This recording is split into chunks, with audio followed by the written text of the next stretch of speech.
Assalamualaikum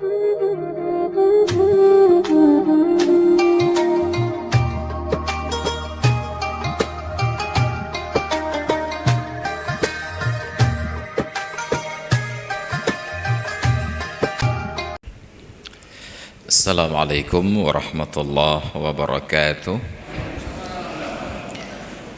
Alhamdulillahi hamdan katsiran tayyiban mubarakan fih.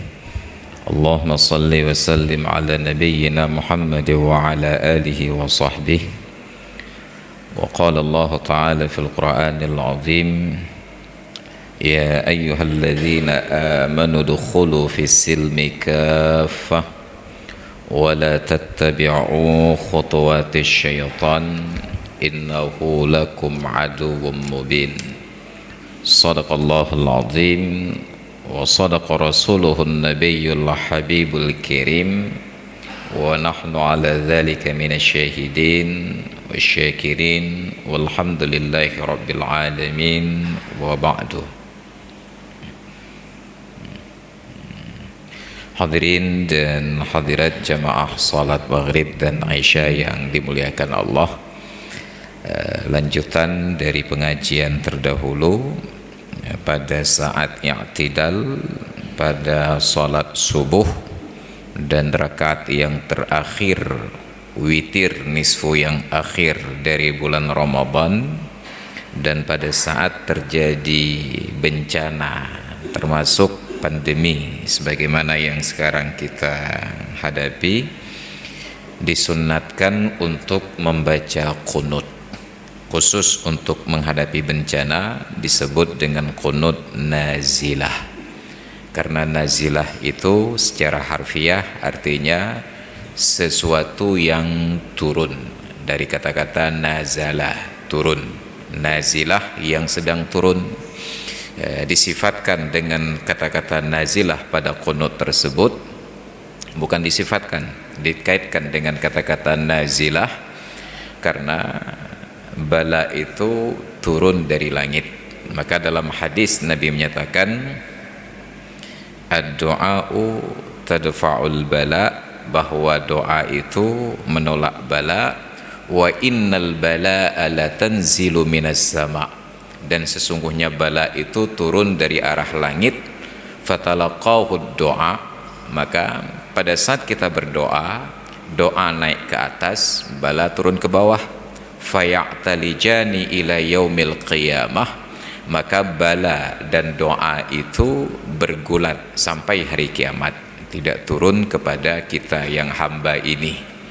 Ya, mungkin dalam alam sekuler sekarang ini orang tidak percaya lagi dengan makna-makna tersebut, tapi sebagaimana pernah kita jelaskan, dalam kehidupan kita ini ada orang-orang yang oleh Allah Ta'ala secara tabiat diberikan kemampuan untuk melihat perkara-perkara yang metafisika. Dulu pernah kita ceritakan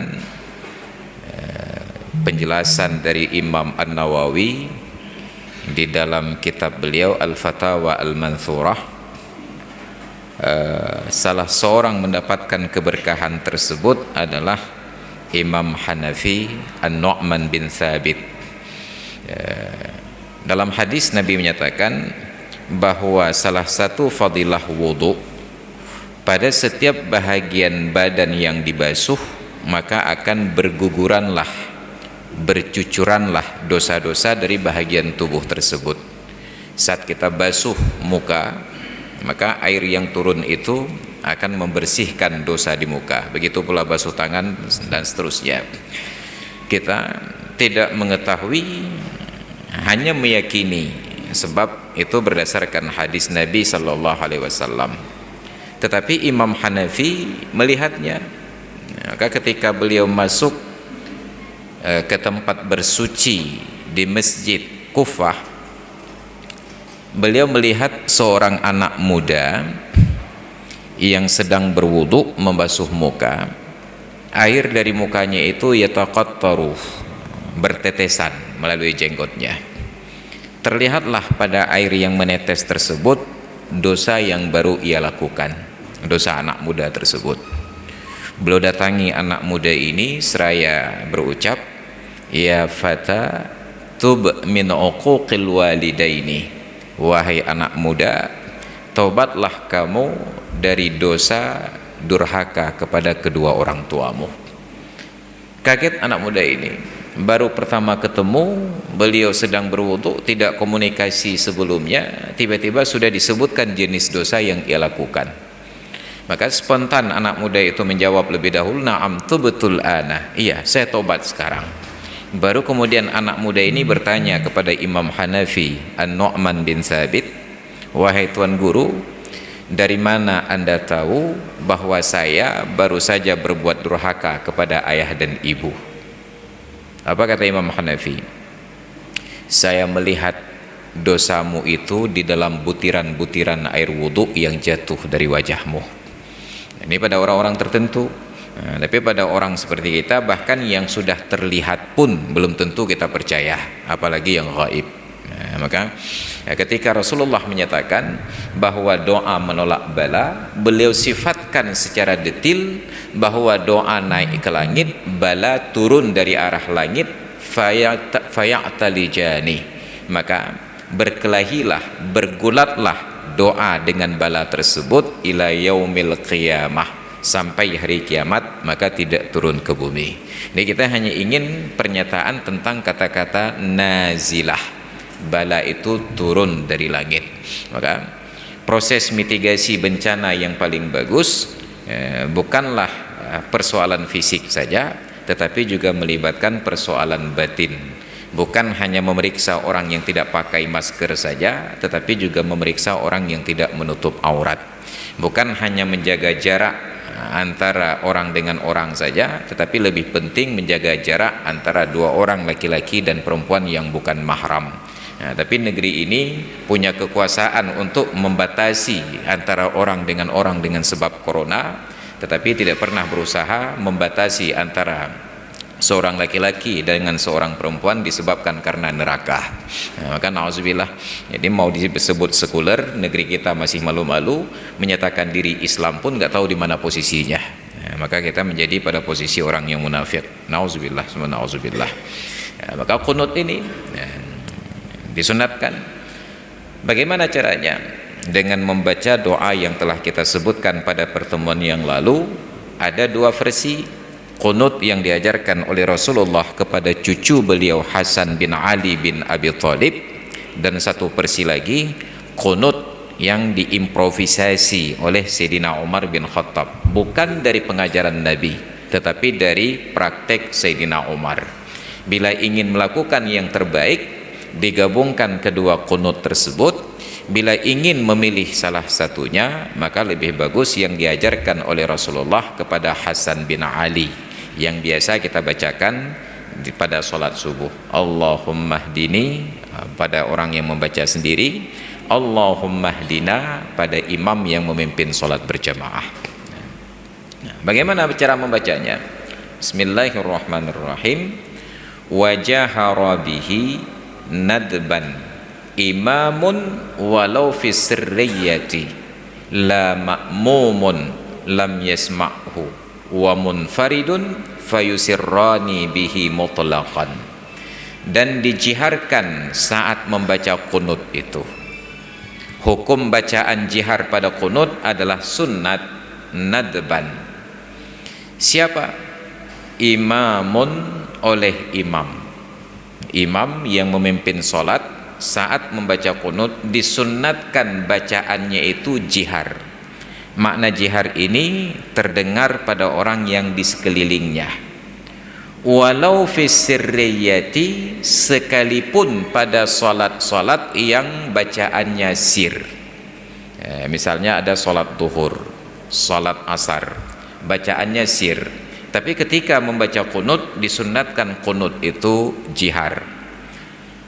Bagaimana kalau imamnya membaca qunut juga sir? Juga boleh, sah qunutnya, tetapi tidak mendapatkan pahala sunnat jihar.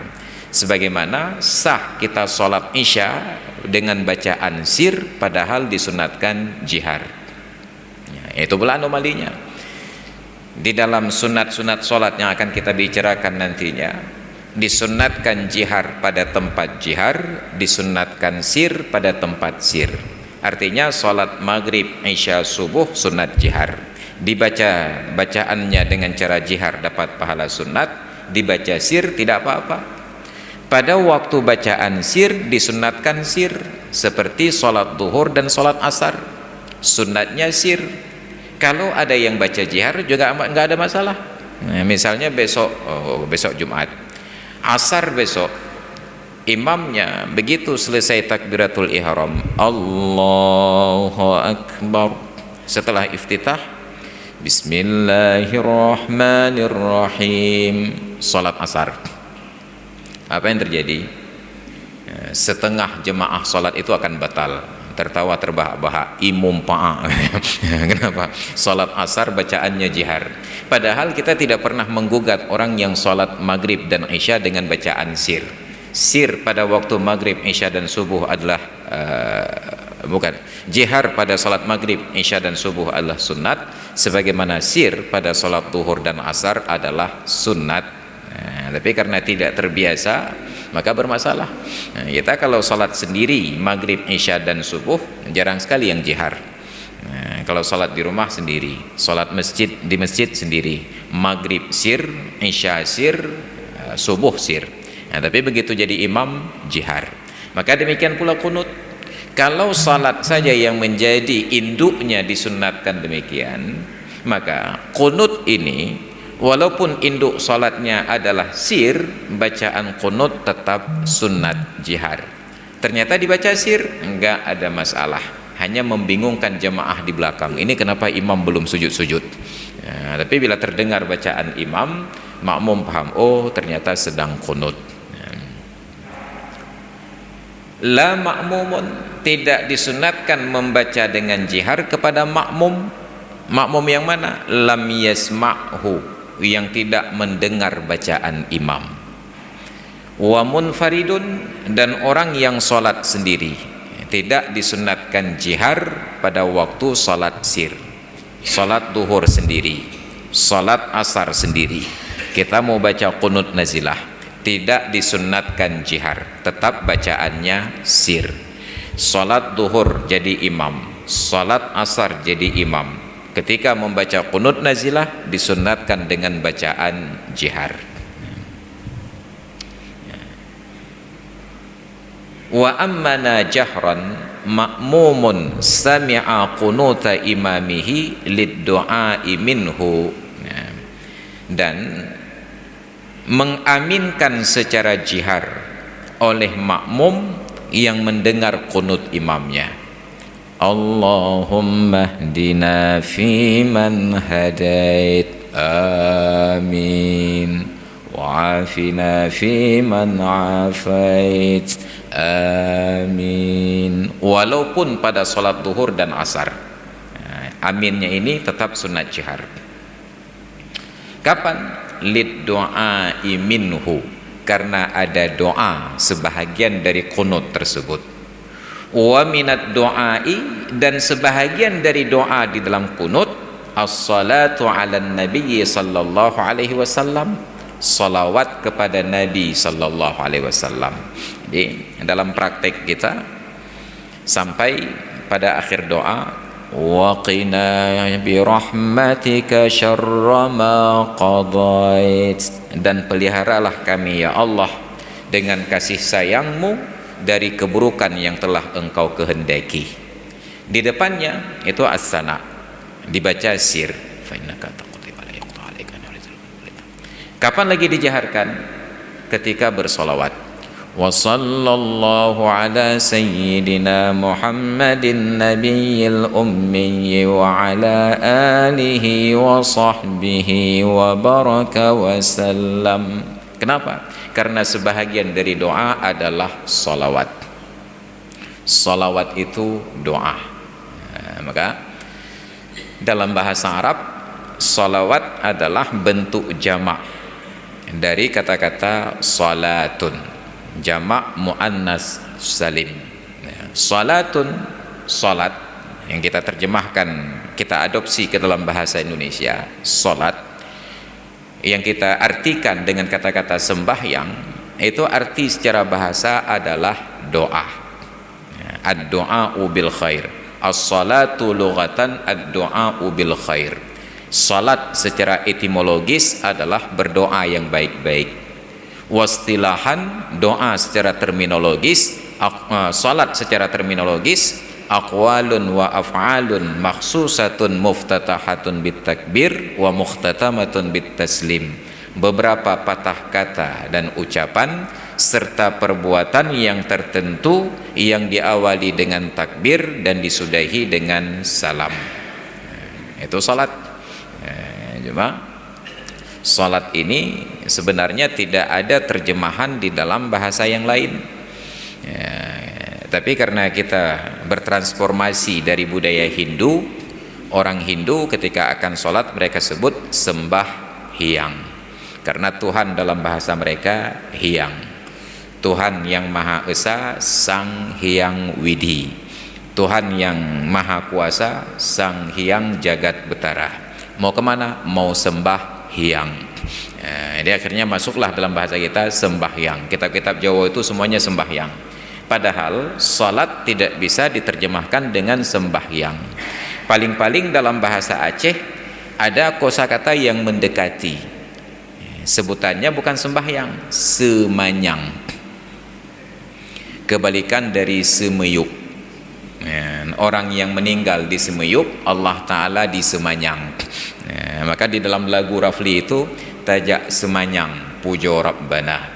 Tapi nggak ada yang sebut semanyang, tetap sembahyang. Dan yang paling tidak mau menyebutkan sholat orang Aceh dalam bahasa Aceh.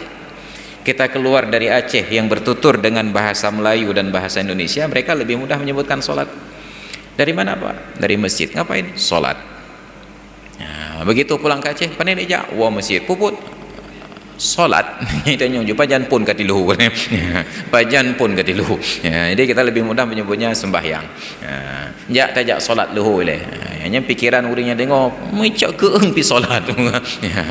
Padahal itulah yang benar. Hanya orang Aceh yang paling sulit untuk diajak beradaptasi dengan bahasa yang dekat dengan bahasa Islam. Sholat mereka tidak mau, mereka hanya mau jak sembahyang.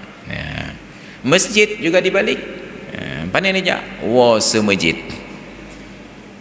Seharusnya mim dulu baru sin, masjid. Tapi ternyata semajid. Nyandum bro akairnya kan. Jadi baru agak sedikit mendekati ABG, awak belah deh grote. Ho ja masjid. Tapi bagi kita mendengarkan kata-kata masjid, awak Aceh Selatan. Cang-cang bro dah. Jadi ada semacam kebiasaan kita menistakan hal-hal yang lebih mendekati kepada kebenaran.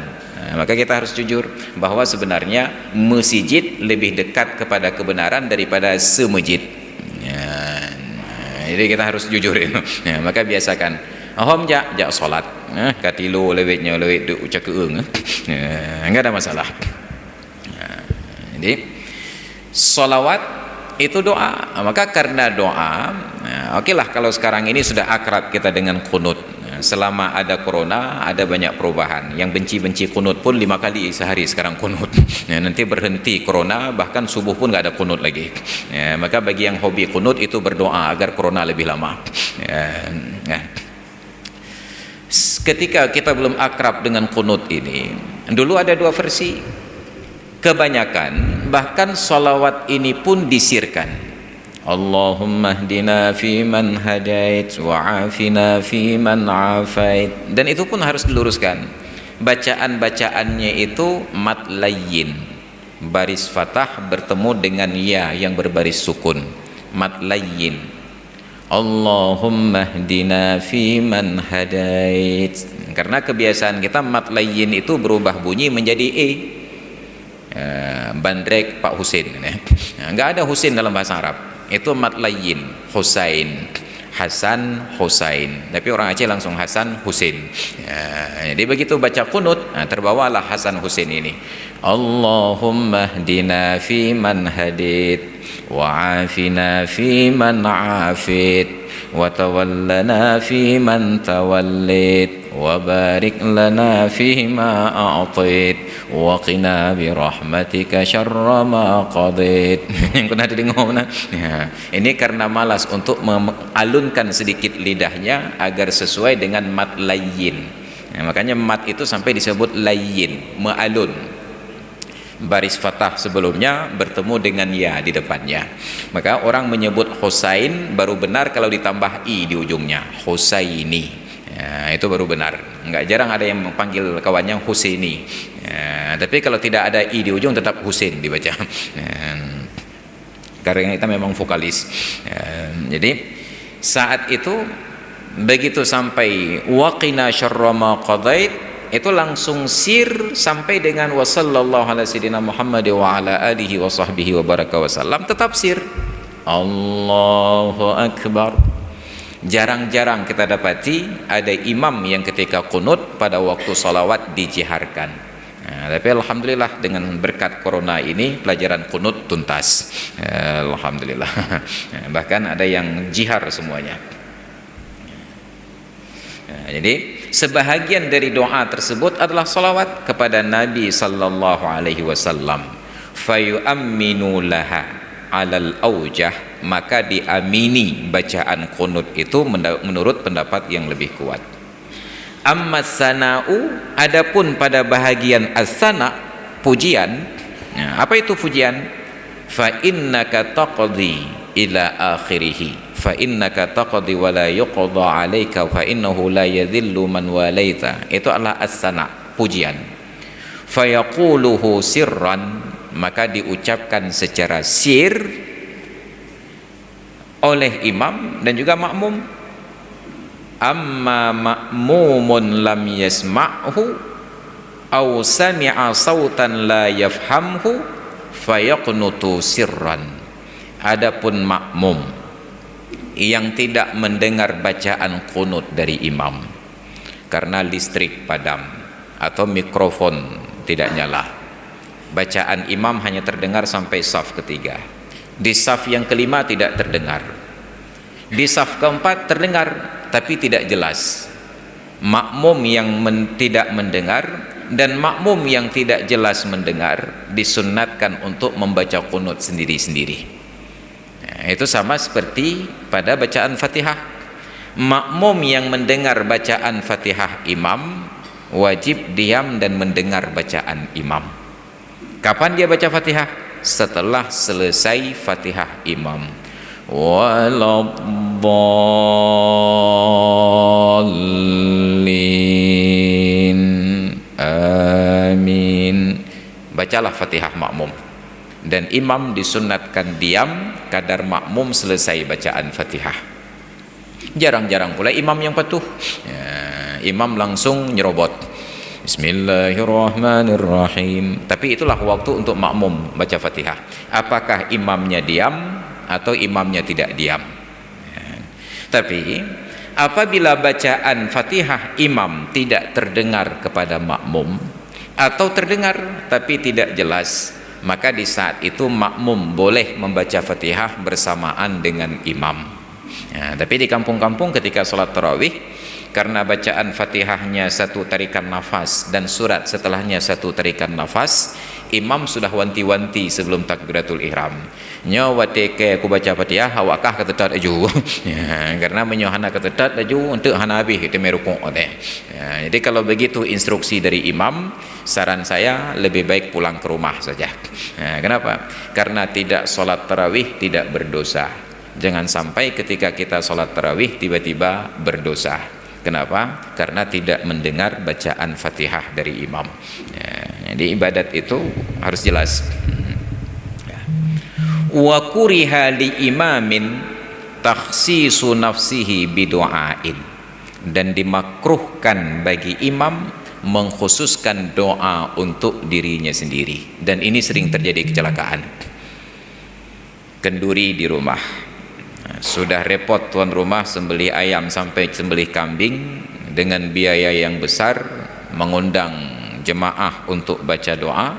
Nah, maka baca doalah jemaah wirid samadiyah tahlil sampai pada doa. Imam yang memimpin doanya Rabbi ighfirli wa liwalidayya warhamhuma kama rabbayani saghira.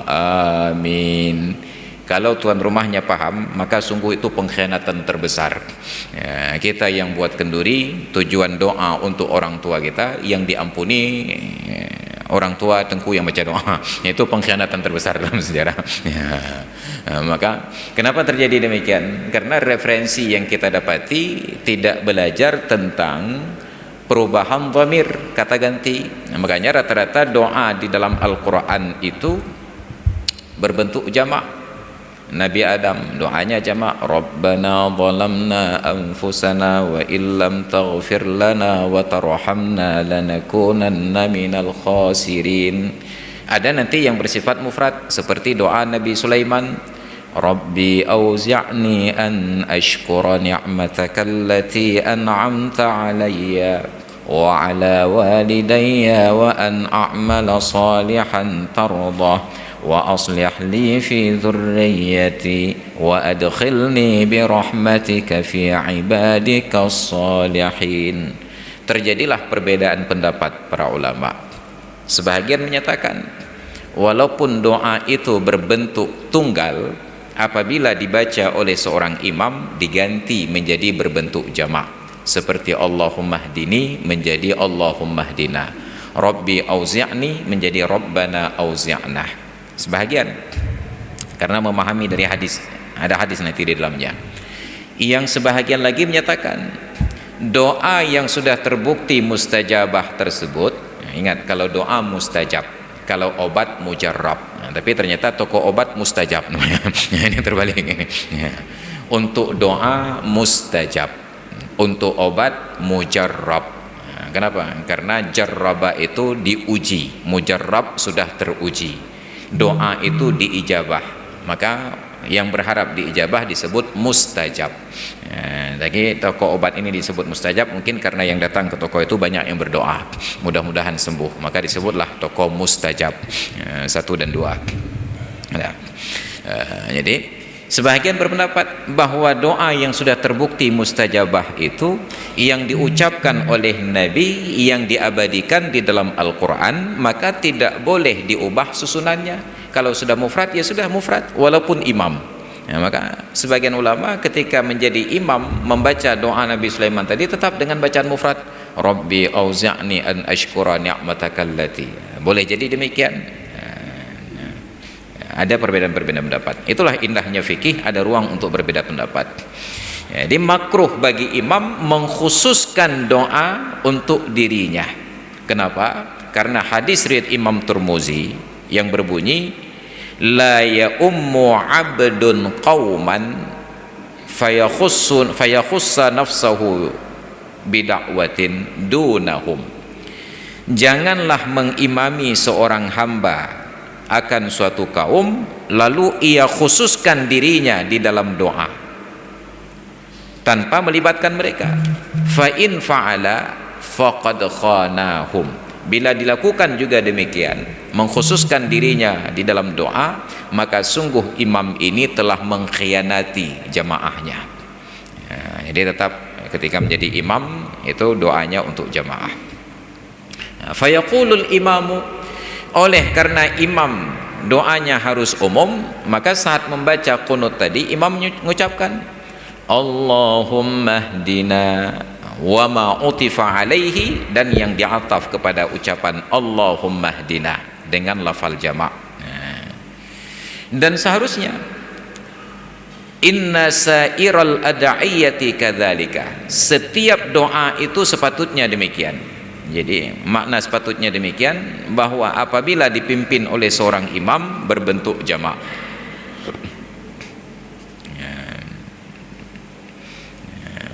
Jadi di sini dinyatakan wa qauluhu ala ma lam yarid ilah ay ala ghairil waridi anhu sallallahu alaihi wasallam bilafdil ifrad. Artinya selain dari doa-doa yang dari pengajaran Rasulullah berbentuk mufrad, maka semua doa itu diubah dhamirnya menjadi jamak. Wa huwa katsirun, dan doa yang berbentuk mufrad itu banyak. seperti Allahumma naqqini, Allahumma ghsilni, doa pada salat jenazah. Itu diganti dhamir kepada dhamir jamak dari dhamir mufrad yang sebelumnya.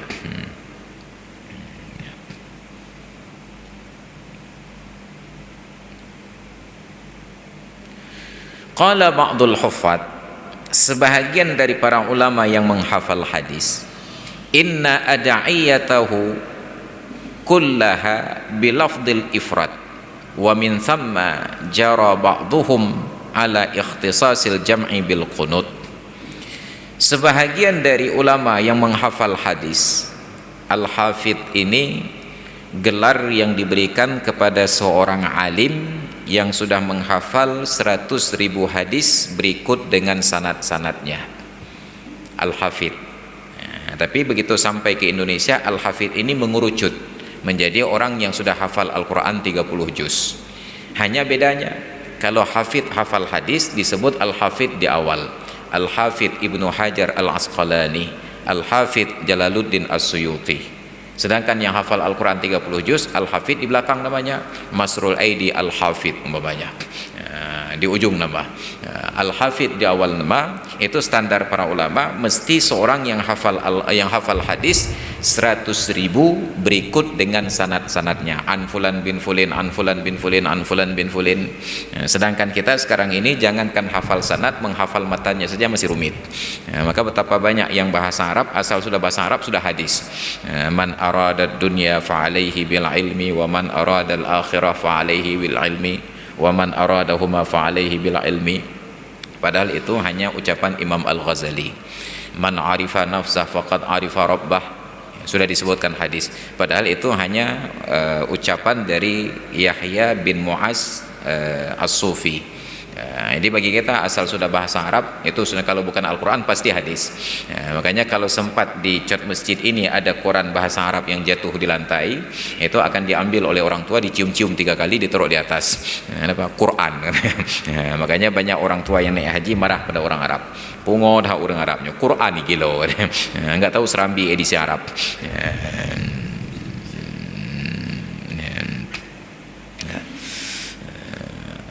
Para ulama penghafal hadis ini menyatakan sebahagian besar dari doa-doa Nabi itu berbentuk mufrad.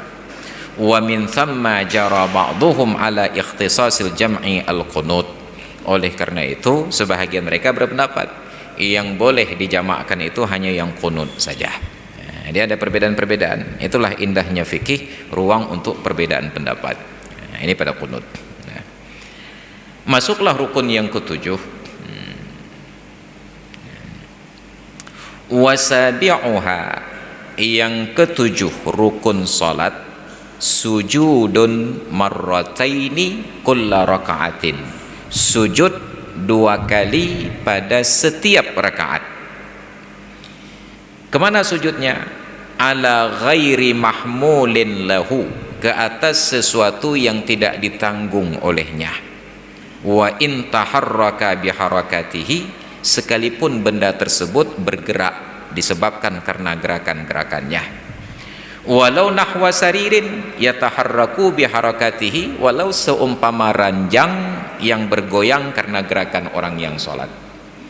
Yang penting itu bukan sesuatu yang menggantung pada badannya. Nah, itu yang dulu kita jelaskan.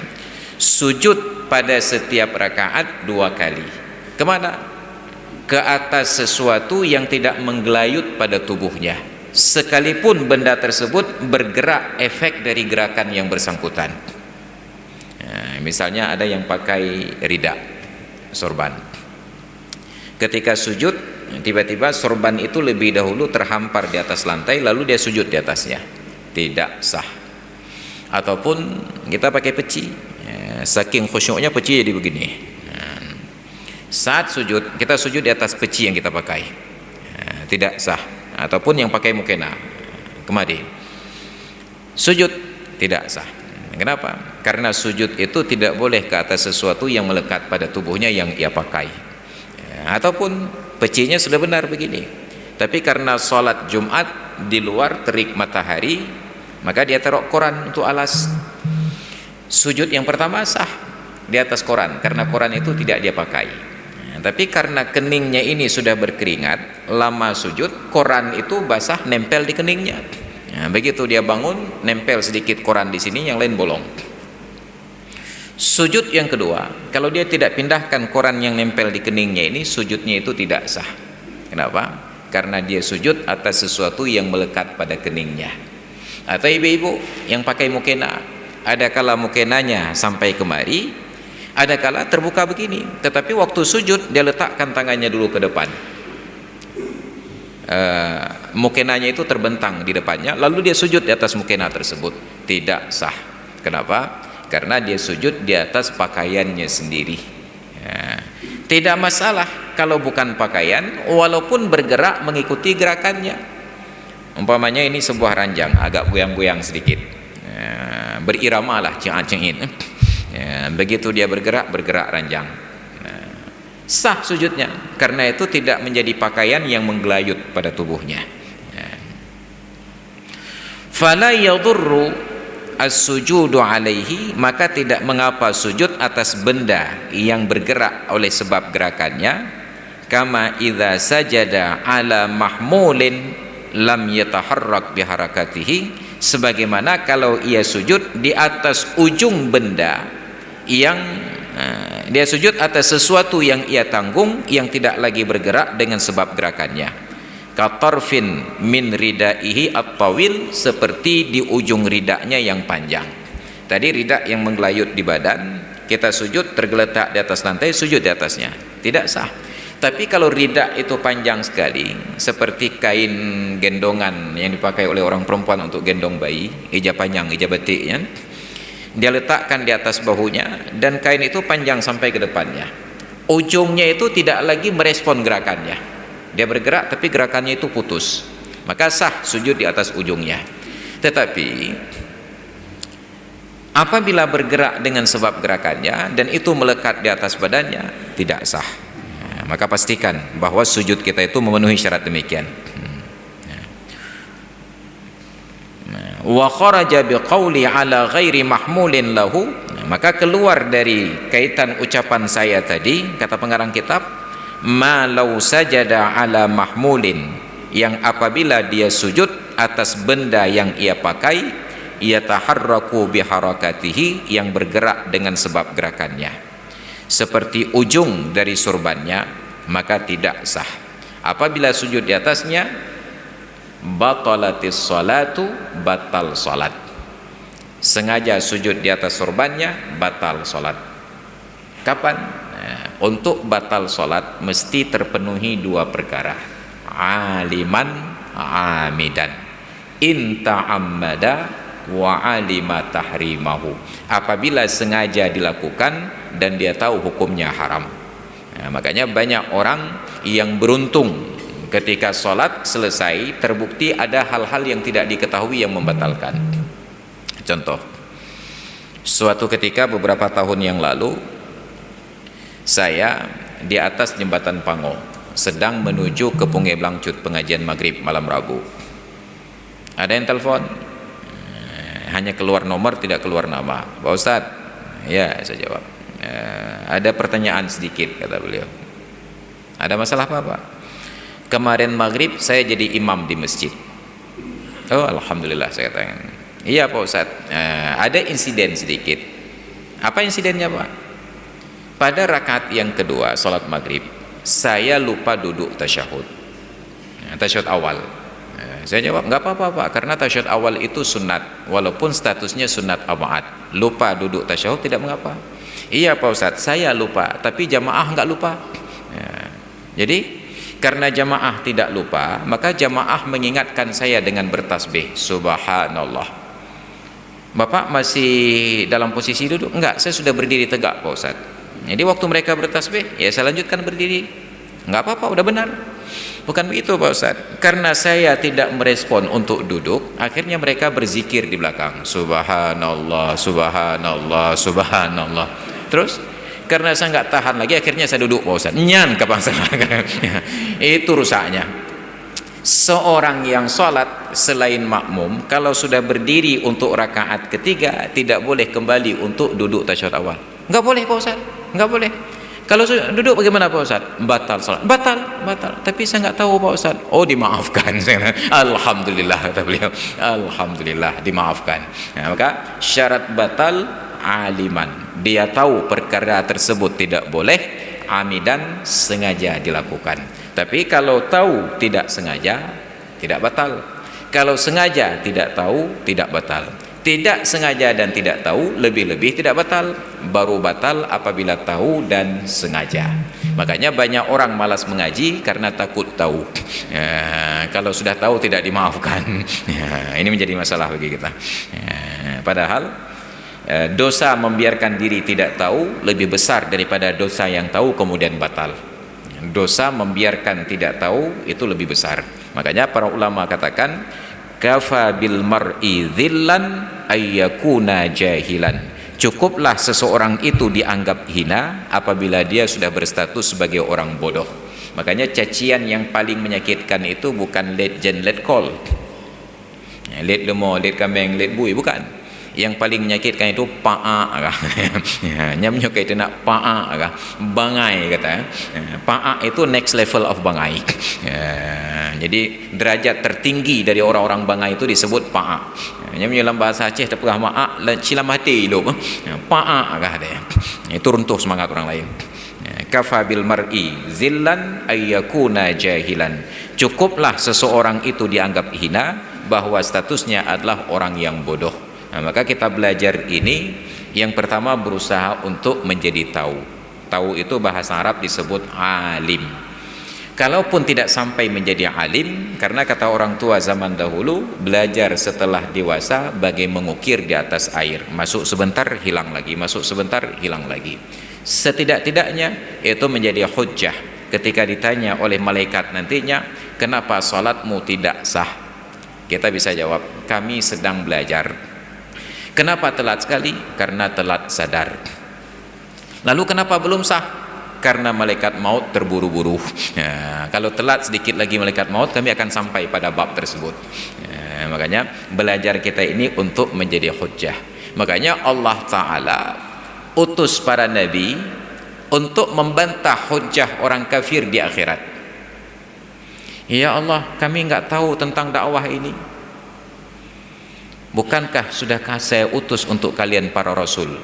Summa ja'alna ar-rusula alaikum hujjatan. Kemudian kami jadikan para rasul itu menjadi hujjah bagi kalian, dan kami jadikan orang-orang yang beriman itu hujjah untuk para rasul. Nanti datang nabinya, ya Allah, tapi nabi ini enggak pernah menyampaikan kepada kami. Majulah kita orang-orang yang beriman. Ya Allah, nabi sudah menyampaikan.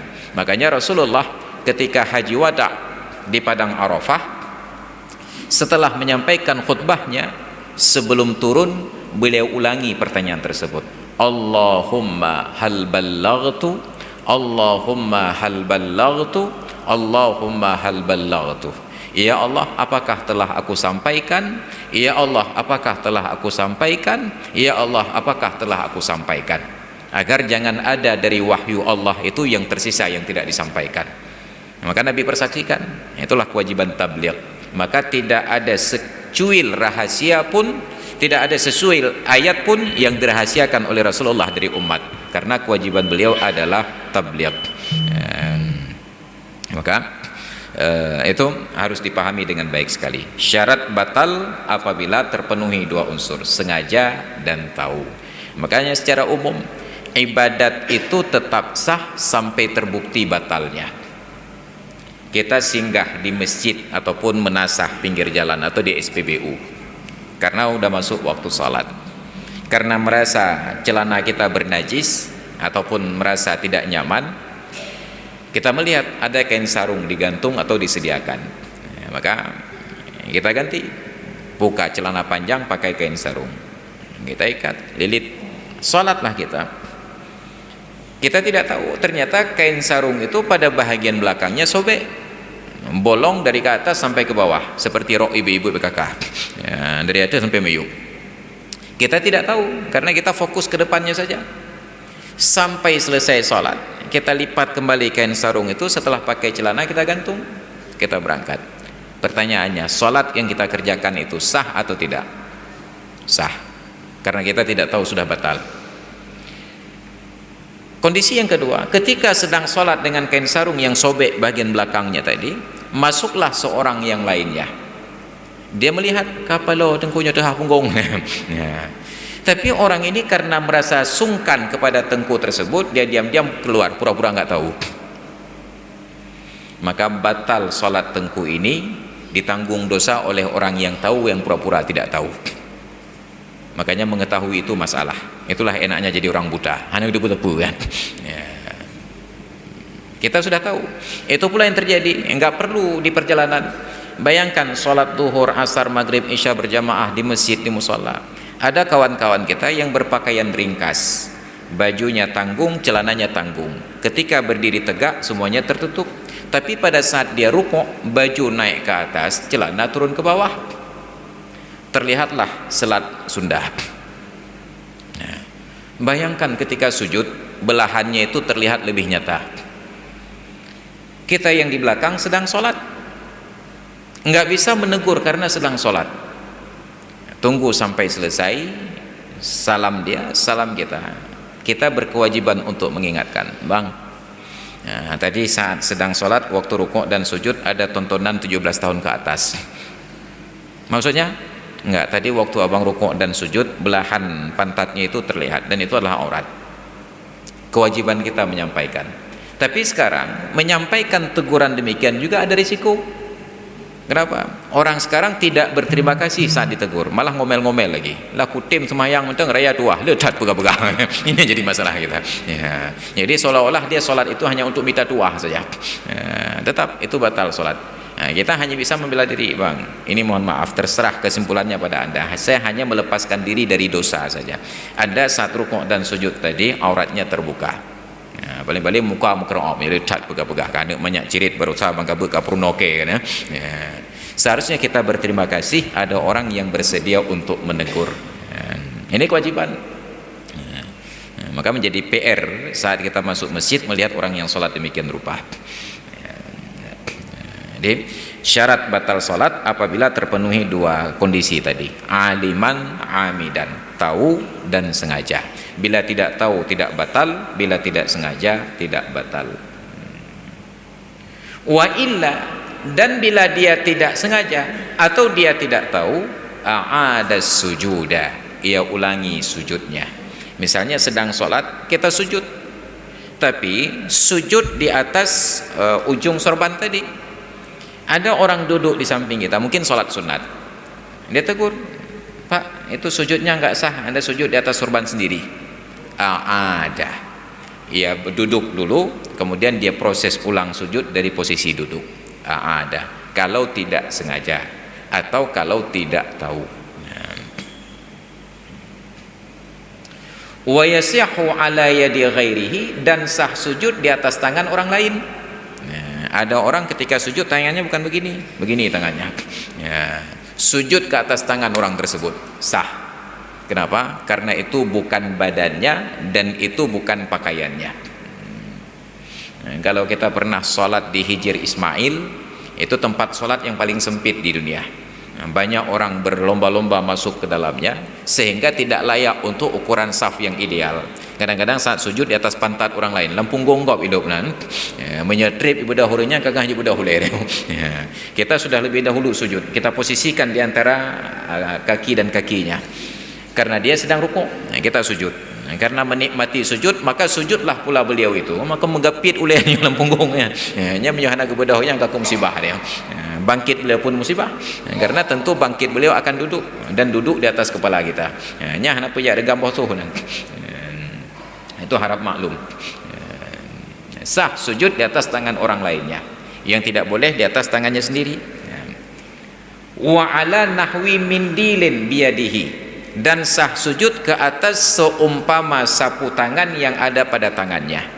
Mindil itu resminya bermakna sapu tangan, tapi sekarang orang Arab menyebut mindil tersebut mandil, kata mereka, untuk tisu.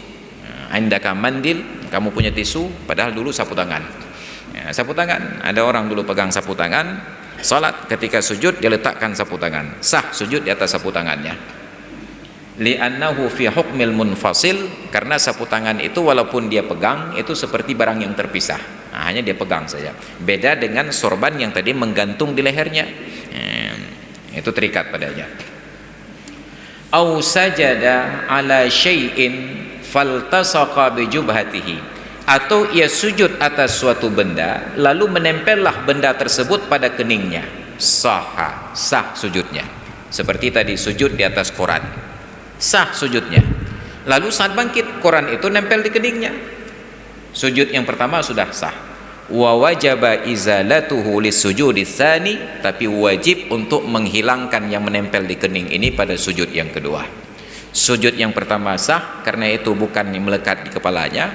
Untuk sujud yang kedua sudah melekat di kepalanya, lepaskan dulu baru kemudian mulai sujud lagi. Ma'atan kisin, untuk sujud ini posisinya harus terbalik. Bagaimana gambarannya? Bi an tartafi'a ajizatahu wa ma haulaha ala ra'sihi wa mankibaihi lil ittiba', bahwa pinggul dan sekitarnya itu lebih tinggi daripada posisi bahu dan kepalanya karena mengikut Nabi. Maka tidak sah sujud walaupun lutut, tangan dan kening sudah menempel lantai, sedangkan posisi bahu dan kepala lebih tinggi daripada pinggul. Misalnya di tangga paling ujung ada orang sholat Jumat, kakinya berdiri di lantai bawah, ketika akan sujud lututnya di tangga pertama, tangannya di tangga yang kedua, kemudian kepalanya di tangga yang ketiga. Telapak kaki menempel lantai, lutut menempel lantai, dua telapak tangan menempel lantai, kening menempel lantai. Tapi orang yang melihat bahu dan kepalanya lebih tinggi daripada pantatnya, belum sah sujud. Jadi alat tankis harus terbalik begini. Maka kalau ada orang sujud begini seperti orang mendaki, tidak sah. Kalaulah ini kepalanya, ini pinggulnya, maka harus lebih tinggi pinggul daripada kepala. Tidak harus begini, yang penting lebih tinggi pinggul dari kepala. Tapi kalau posisinya mendaki seperti ini pinggulnya, ini lututnya, ini kepalanya, tidak sah. Maka posisi sujud harus terbalik. Kepala dengan bahu dan sekitarnya lebih rendah daripada posisi pinggul dan sekitarnya. Lil ittiba', karena mengikuti Nabi. Wallahu alam bissawab wa ilaihil marja'una wal ma'ab. Ini hadirin dan hadirat sekalian yang dirahmati Allah. Ini rukun salat yang ketujuh adalah rukun salat yang paling rumit. Banyak sekali syarat. Kalau pada orang haji dan umrah, sujud itu seperti orang yang tawaf. Rukun haji dan umrah yang paling rumit itu tawaf. Banyak sekali syarat dan rukunnya. Tapi yang lain sederhana. Ini mudah-mudahan nanti pada lanjutannya kita buka sesi diskusi dan tanya jawab. Bila ada hal-hal yang barangkali mengganggu pemahaman kita selama ini, nanti boleh kita diskusikan. Kalau takut lupa boleh dicatat malam ini, nanti diserahkan ke BKM Masjid untuk kita berikan jawaban pada pertemuan yang akan datang. Ini karena sudah berbunyi lonceng, kita padakan sampai di sini. Wallahu a'lam bissawab wa ilaihil marja'una wal ma'ab.